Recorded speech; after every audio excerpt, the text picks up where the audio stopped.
Strasbourg. Oui, Strasbourg. Oh oui, oui. Strasbourg. Strasbourg. Ah, bah c'est déjà fini. 22 secondes, explosion et fumée comprise. Voilà pour l'apparition de Strasbourg dans le dernier Sherlock Holmes. Pourtant, on s'attendait à beaucoup mieux. 300 figurants, presque autant de techniciens. La place de la cathédrale et certains commerces inaccessibles pendant 3 jours. Tout ça donc pour un seul plan, un travelling qui part du sommet de la cathédrale et qui descend tout doucement jusqu'à la rue Mercière, d'où on voit la fameuse explosion. Toi Flavien, t'as été figurant dans ce Sherlock Holmes, t'as eu d'ailleurs 0,8 secondes, t'as chronométré de gloire dans le générique. Alors, satisfait ? En tout cas, l'expérience était très intéressante à faire. Très intéressant au niveau de la gestion d'un plateau aussi énorme. Autant de comédiens, autant de figurants, des décors, des calèches avec des vrais chevaux, avec de la vraie nourriture authentique d'époque. Enfin voilà.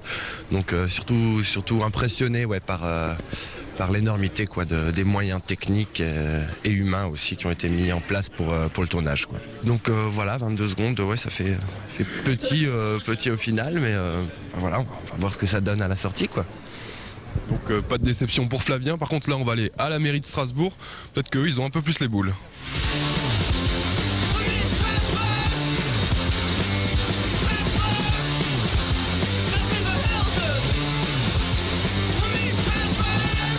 Alors Robert Herrmann, à l'époque, je reprends vos mots, vous parliez d'ouverture exceptionnelle pour Strasbourg, de rayonnement à l'international avec ce film Sherlock Holmes. Aujourd'hui, un an plus tard, c'est un peu la Bérésina, non ? Ah, pas du tout, parce que d'abord c'est une magnifique image de la cathédrale qui est à nul autre comparable, et donc certes on aurait aimé avoir plus de temps, mais on était parti sur un format de l'ordre de 2 minutes, il reste quelques secondes, mais on voit magnifiquement la cathédrale, et ça c'est une vraie chance pour la ville de Strasbourg. Ça représente aussi, je veux dire, un avantage en termes économiques, puisque pendant ces tournages qui ont duré 2 jours et demi, cela aura permis d'accueillir 1,8 million d'euros à travers les figurants, je veux dire plus de 400 figurants qui ont été rémunérés, les magasins de la rue Mercière dans une période économiquement calme qui pour un certain nombre ont été indemnisés, c'est aussi des entreprises, des artisans qui ont pu travailler, et c'est donc sous ces 2 angles qu'il faut regarder la réalisation d'un film.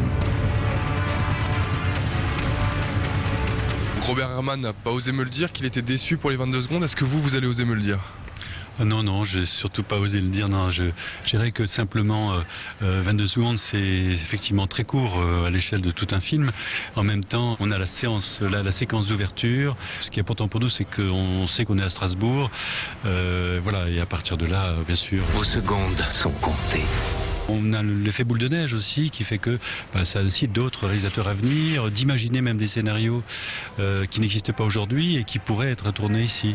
C'est pour ça d'ailleurs qu'on a proposé de participer à l'accueil de scénaristes américains. Ça va se faire courant de cette année, à qui on va montrer un certain nombre de lieux en Alsace, pas qu'à Strasbourg, mais qui sont porteurs d'une histoire, porteurs d'un intérêt profond pour que ça stimule un peu leur envie d'écrire des scénarios. Donc on peut espérer prochainement de voir de grands blockbusters débarquer à Strasbourg grâce à ce tour, à ce Alsace Tour comme on pourrait dire. Oui, bien sûr, on l'espère très fort.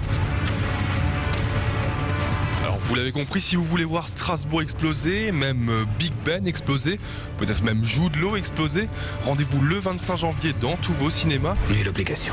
Un conseil cependant, soyez à l'heure si vous voulez voir Strasbourg. Ne traînez pas trop au stand popcorn, glace ou à tout autre stand alimentaire, mon cher Watson. J'aurais mieux fait de vous servir un sédatif.